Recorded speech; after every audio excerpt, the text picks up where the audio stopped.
Michael's life changed forever when he was 46. He was out on a run when his heart began to beat out of sync. Like most guys, he pretty much ignored what had happened and went on with his life.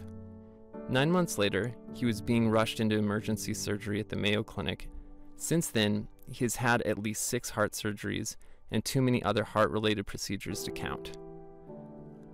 Doctors have no explanation for his condition, only that it will continue to progress until his heart eventually gives out. At 46, he had a family he loved and enjoyed, a thriving practice as a marriage and family therapist, and was an active outdoorsman. In less than a year, his heart function had decreased to the point of being fully disabled. Even though people with heart conditions like ventricular tachycardia and heart failure may not look sick, their life is being dramatically impacted. He was in and out of the hospital and on a boatload of immunosuppressants and toxic medications that cause cancer and many other health problems. He was homebound and fragile. No longer able to practice as a therapist, he watched his life begin to slip away. When you have heart failure, it feels as if your life force is draining from your body. It's particularly hard on those who love you. They watch the body weaken and the individual fade. I don't know how I could have made it through the last 13 years without the amazing support of my family, my friends, and my wife, Robin. With a chronic illness, so much of the focus is on the patient, but it is always as hard or harder on the caregiver.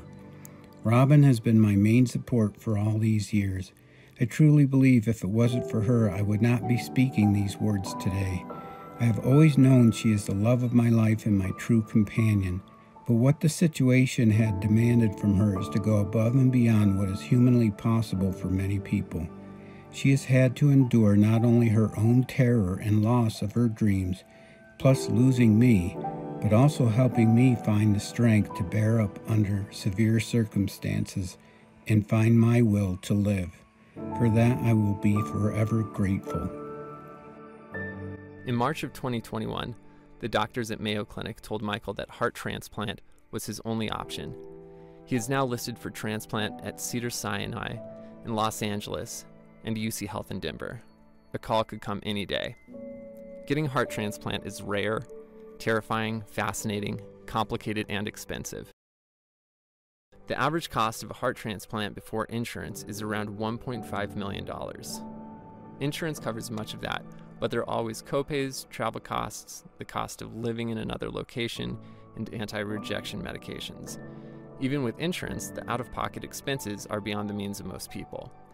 The financial toll on a family facing heart transplant is astronomical. There are bills for procedures, medications, medical travel, and a host of other unexpected costs. The thought of going through transplant is overwhelming and daunting to say the least, but I am hoping to be lucky enough to receive the gift of a heart. It is nothing short of a miraculous gift from the donor and their family to extend a life in giving up theirs. Because of that gift, I will be able to see my granddaughters and grandson grow up, my daughter get married, and have children of her own. I dream of getting back to the work of helping others find their way in a world that is full of suffering yet remains a beautiful gift beyond belief. Robin and Michael would like to express their gratitude for the overwhelming generosity and support they've received from family and from friends they've met and those they haven't. They are beyond grateful for your continued support and for all your thoughts and prayers during this incredibly difficult time.